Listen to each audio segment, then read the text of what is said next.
In this video, I'm going to run through everything you need to know to pass your dental school interview or medical school. If you're watching this video, it means you have an interview, so well done, because only about 30% of applicants get an interview. But you need to make sure you pass this interview because only 10% get through. Now, dental school and medical school interviews can be scary to think about, but trust me, they are much easier and simpler than you think. And if you prepare properly for them, then you're going to do just fine. And the way you're going to prepare properly is by watching this video and doing everything I say. I'm going to run through how long you need to be revising, how long you should be preparing, where you should get your resources from, how you should revise. I'm going to run through everything you need to know. In terms of how long you should be revising, personally, when I started my interviews, I was doing about 30 to 45 minutes a day. This was every night after my revision when I got back from school, and I did it for about 2 to 3 weeks. It depended on how much time I actually had before the interviews, because like for example, in my Leeds interview, I only found out about 2 weeks before. But my Plymouth interview, I had quite a while, so I did about 3 weeks for that. And my Plymouth interview was first, so when I prepared for that, I was a bit more prepared for my Leeds interview. Now, something I suggest you do that no one does is you voice record your sessions.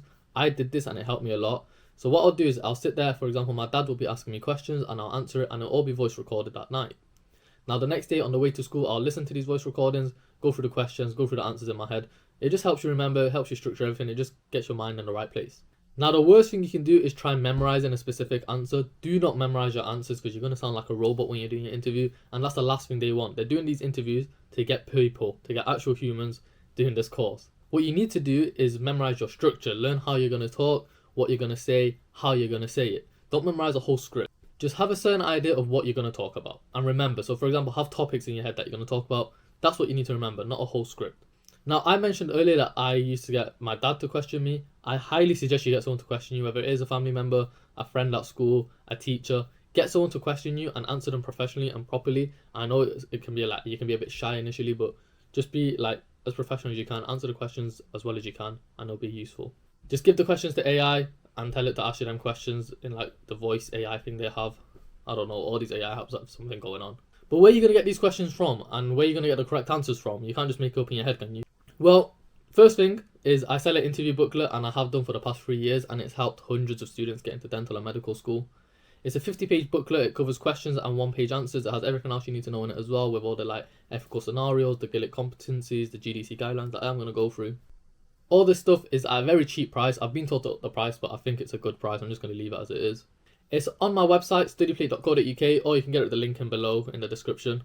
This book is genuinely useful. You can use the questions and the answers as inspiration. You can use it to guide your revision. You can use it to guide your answers. You can see how you should be answering these questions. You can see how I would answer it and how you can structure your questions and your answers. It also gives you a whole load of questions to go through. It's a whole new question bank for you. With the website, I can put discount codes on it. So what I'm going to do is give you a 10% discount code, StudyPlate. Anyone watching this video can use that discount code whatever time, 10% off.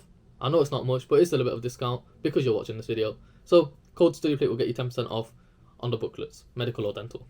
I've also launched the app. It's called Ed.io. Now, this app is genuinely very, very useful. I know I'm here trying to sell it to you, but it's going to help you a lot. And I'll put some videos on screen of how it looks. What this app does is it asks you a question and you give the app your answer. You write it all out on your phone. And then what it does is, using AI, it uses my knowledge and everything I've given it to help improve your answer. So you can see I give it a very like brief answer, and you see how it tells me to improve it. This is very useful. It's like having one-to-one tutoring pretty much, but it's cheaper than one session of tutoring. And you also get a free trial, so go check out the free trial. If you find it useful, then pay for it. Now, these 2 products will help you understand everything in detail. They'll help you learn everything you need to know, but it's not everything. There's more you can do. Go on Google and type in UK dental school interview questions or UK medical school interview questions. You're going to find loads of question banks. Just go through these questions, make notes of the questions, make notes of the answers. Just have like some sort of structure for each question, for each answer. If it's a question that's being repeated, go back, see if there's anything you missed, if there's anything that you want to add to your answer, if there's any inspiration you can take from it. Also go on YouTube and search mock interviews. See what questions they're asking in their mock interviews, what answers they're giving, how they're giving their answers, and just make a note of all of this. The link for the app and the booklet are below, but you can also get it on studyplate.co.uk for the booklet and Ed.io on the App Store or Google Play Store or whatever. Now let's talk about ethical scenarios. These are questions that you're 100% going to get asked, but how are you going to answer them? So there's 3 main stuff you need to know. Gillick's competency, GDC guidelines, and the medical pillars of ethics. So first, let me run you through Gillick's competency. You're very likely to get tested on a scenario that will involve you mentioning Gillick's competency, and you need to say Gillick's competency, because when doing interviews, they have a checklist and you need to say words and they tick it off when you say it. make sure you say Gillick's competency in a situation like this. What situation it involves is when you got a patient who's under 16 years old, so they're a child, and let's say they want or don't want a treatment done, but their guardian or parent says yes, they should have that treatment, or no, they shouldn't. They go against the child. What do you do in that situation? Because obviously the parent, the guardian, is saying no, but the child is saying yes, or vice versa. Now in this situation, you have to assess the competency of the patient, see if they can actually give you informed consent, if they understand all the benefits or the cons or the disadvantages. If you assess that that child is competent enough and they do know all of that, then you go with what the child says, and that's Gillick competency. The child is the patient. So in this situation, you're probably going to get a 14-year-old and they'll say, the child wants to fill in, the mum says no, what do you do, for example? You go with the fill in, if the child is competent, or Gillick's competent. The medical pillars of ethics are also really important for your ethical scenarios. Every time you get ethical scenario, you're going to have to go back to the medical pillars of ethics and talk about each one. I have the medical pillars of ethics on screen right now for you. Make sure you learn these, make sure you learn the meanings. It's just useful and you're going to have to refer to it. Make sure you mention the medical pillars of ethics as well when you're saying it in your interviews. And last but not least, you got the GDC principles. This, if you're doing a dentistry interview, then you have to know all 9. And make sure you refer to these when you're answering an ethical scenario question, and make sure you say GDC principles. These are just the professional standards and the principles which all dentists in the UK have to abide by, have to follow. Now I'm going to make another video which has the most common questions asked as well probably, so if you want that, leave a comment or leave a like, and I'll know. Depends on how many views this video gets and how many likes it gets. I need to see if there is a demand. But hopefully this video was somewhat useful to you.